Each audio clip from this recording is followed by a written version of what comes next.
Dünyada ne kadar pislik varsa %90'ın arkasında ateizm varken Allah madem var o halde kötülüğü engelleseydi. Hayırdır, kainatı sen mi yarattın?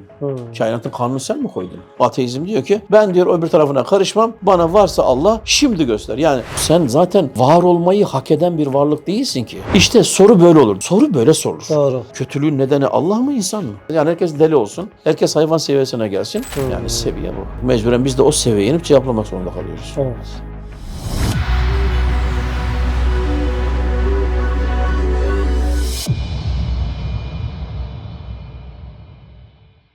Hocam diyorlar ki eğer Allah varsa neden dünyada bu kadar zulüm, savaş ve masumların ölümü var? Bir kere bu soru Allah'ın varlığıyla ilgili değil, uygulamasıyla ilgili. Buradan Allah'ın varlığı ve yokluğuna dair bir sonuç çıkmaz. Eğer çıkacak olsaydı, yanlış olarak bir sonuç çıkacak olsaydı iyi ya da kötülüğüyle ilgili bir şey çıkardı. Bir, bu bir cerbezidir, geçelim. İki, önce kötülük nedir, iyilik nedir bir önce onu bir izah edelim. Çünkü kavramlar netleşmeden yapılan her konuşma, her yorum yanlıştır. Şunu bilmek lazım geliyor ki, esas olan, asıl olan yokluktur. Varlık yaratmayla olur. Asıl olan karanlıktır. Işık yaratmayla olur. Asıl olan soğuktur. Isı yaratmayla olur. Asıl olan kokusuzluktur. Koku yaratmayla olur. Asıl olan sessizliktir. Ses yaratmayla olur. Asıl olan yokluktur. Varlık yaratmayla olur. Şimdi bütün bunlar Cenab-ı Hakk'ın yaratmasıyla olabilir. Asıl olan yokluk olduğuna göre her şeyde yokluğun üstünde ne varsa lütfedilmiştir. Peki benim elim yok, onun eli var. Bana niçin kötülük yapıyor? Bu demek her şeyden önce konuyu anlamamak.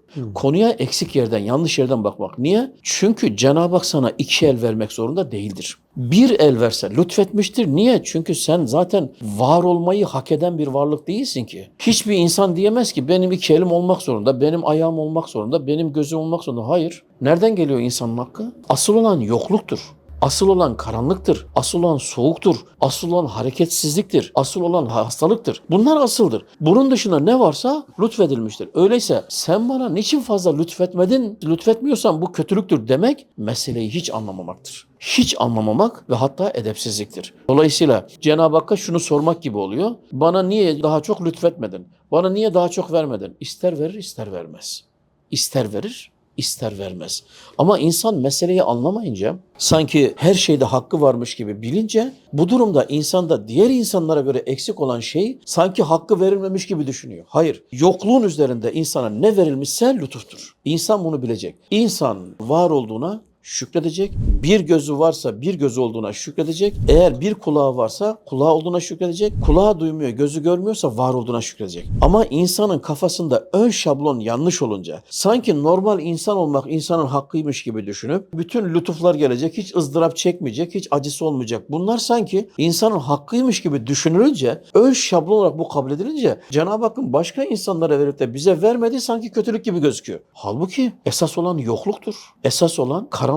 Esas olan soğuktur. Esas olan hareketsizliktir. Esas olan hastalıktır vesaire vesaire. Bunlar esasken ne hakla Cenab-ı Hak'tan başkasına lütfettiğin gibi bana da lütfet demek? Ne hakla bunu talep edemez? İşte genel ölçü olarak, şu söylediğim genel ölçü olarak insanın yani mahlukun Halık'tan hak davası olamaz. Olacağı tek şey söyleyeceği lütfettiğine şükür demesi gerekirken bu meseleyi anlayamayan ateizm, çünkü Allah'ı kabul etmezse hiçbir şey lütuf değildir onun aleminde. Her şey rastgele bir şekilde olmuştur. Kendisi Allah'ı kabul etmiyor. Kendisi Allah'ı kabul etmiyor ateizm. Her şeyi tesadüfe veriyor. Tesadüfe verdiği gibi dünyadaki adaletsizliklerin çoğunun da sebebi onlar olduğu halde 50 milyon insanı öldüren ateizm Stalinleriyle 72 milyon insanı öldüren ateizm Mao'nleriyle dünyada ne kadar pislik varsa %90'ın arkasında ateizm varken çok ilginç bir soru soruyor. Diyor ki dünyayı sömüren Avrupa'nın insanları diyor ki eğer Allah olsaydı kötülük olmazdı diyor. Kötülüğün nedeninin kendisi olduğunu unutturmuş bize.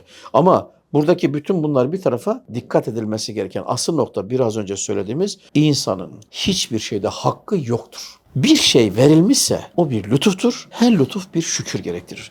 İnsana şükürden başka bir vazife verilmemiştir. Bir hakkı da yoktur. Buradaki arka planda şöyle bir soru var mı acaba? Yani bunu sorarken yani madem yaratıcı var, bu yaratıcının en azından bu kötülüklere engel olması gerekir gibi bir mantık var mı hocam yani bu Halbuki arkasında? o da var. Halbuki biraz önce bahsettiğim hani işin asıl olan kısmıyla alakadar kısmı söyledim. Fakat esas olan şu. İnsanın diğer canlılardan, hayvanlardan ayrılan, hatta bitkiden ayrılan özelliği hür iradesinin olmasıdır. Hür irade varsa adı üzerinde hür irade ne demektir? Sen bu iradene iradeni nasıl kullanıyorsan kullan. Sana doğruyu da söyleriz, yanlışı da söyleriz. Sen kullan ama hesabını görürüz. Şimdi eğer bir adaletsizlik olsaydı şöyle denebilirdi. Allah insana hür irade vermiş. Bu hür irade iyilik yaptığı gibi kötülük de yapabiliyor ki adı üzerinde hür irade. Çok doğru. Diyelim ki ya kötülük olmasın, o zaman insanlar da iradeyi kaldıralım, hepsi hayvan olsun mu diyeceğiz? Yok, ona da razı değiliz. İrade olsun. Hür irade varsa iyilik de olacak, kötülük de olacak. Eğer insan şöyle düşünseydi, deseydi ki insanların suistimalleriyle iradelerini kötüye kullanmaları nedeniyle zulümler meydana geliyor.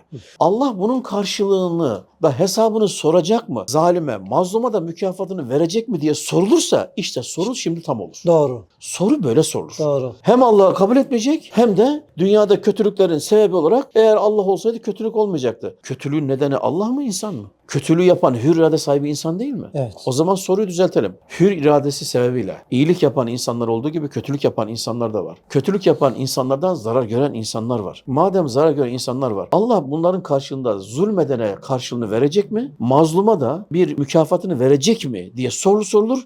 Bu soru dine sorulur. Bu soru Allah'a sorulur. Onun da cevabı evet, cennet ve cehennem ebediyen mevcuttur demesiyle sorunun cevabını vermiş olur. Evet. Mesele basittir aslında ama tabiri caizse öküzün altında buzağı aramak gibi, her meseleyi Allah'ın yokluğuna yorumlamak gibi, Allah madem var o halde kötülüğü engelleseydi. Halbuki bu insandan iradeyi kaldırsın demekle aynı şeydir. Doğru. Kaldırsın mı insandan iradeyi? Kim kabul edecek? Kaldırsın ondan iradeyi. Yani herkes deli olsun. Herkes hayvan seviyesine gelsin. Öyle olmayacağına göre iyilik de olacak, kötülük de olacak. Bir askeriye tatbikat yapar. Tatbikattan önce herkesin vazifesi bellidir. Sen şunu yap, sen şunu yap, sen şunu yap. Tatbikat için görev bellidir. Bir kimse orada tatbikat içindeki insanları rahatsız etti. Askeri rahatsız etti. Suistimalat yaptı. Devlet tatbikatı durdurun da şuna ceza verin demez. Ne yapar? Tatbikatın bitmesini bekler. Manevra biter. Manevradan sonra, tatbikattan sonra sen bir gel bakalım. Sana verilen vazifesini niye yapmadın diye hesabını sorar. İşte soru böyle olur. Dersin ki doğruysa, aklen olsaydı şöyle der. İnsanların hür iradesi sebebiyle güzellikler, çirkinlikler meydana geliyor. Bundan dolayı mazlumun mükafatı, zalimin cezası var mı diye sorulur. Evet var, hem de ebedi ve dehşetli bir surette var. Böylece mesele tam sorusu böyle olur. Cevabı da bu şekildedir. Yani insana iradeyi verip daha sonra onun kötülük yapmasına müsaade etmesi tek başına burada dursaydı, cennet cehennem olmasaydı, belki karşılığı olmasaydı mantıklı olabilirdi. Evet, bir nihayette mantıklı olabilirdi. Ama diyoruz ki bunun için cennet var diyoruz. Bunun için cehennem var diyorsak demek ki aynı zamanda cennet ve cehennemin de bir delili olmuş oluyor. Ateizm ne yapmaya çalışıyor? Diyor ki ben diyor cenneti cehennemi anlamam diyor. Evet. Ne olacak? Varsa diyor Allah hemen şimdi cezasını versin. Dünyada kesin bitirsin. Hemen şimdi mükafatını versin.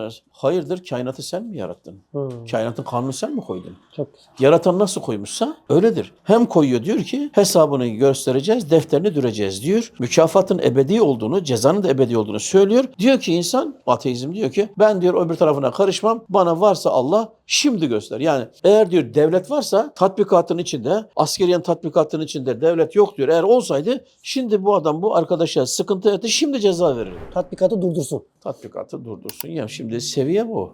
Yani seviye bu. Yapacak bir şey yok. Mecburen biz de o seviyeye inip cevaplamak zorunda kalıyoruz. Evet. Bu video hoşuna gittiyse ve eğer hala Mayrahle'ye abone değilsen abone ol butonuna basmayı unutma. Ayrıca bu videoyu beğenip yorum ve paylaşım yaparak bu çalışmaya ortak olabilirsin. Unutma, hayra vesile olan hayrı yapan gibidir.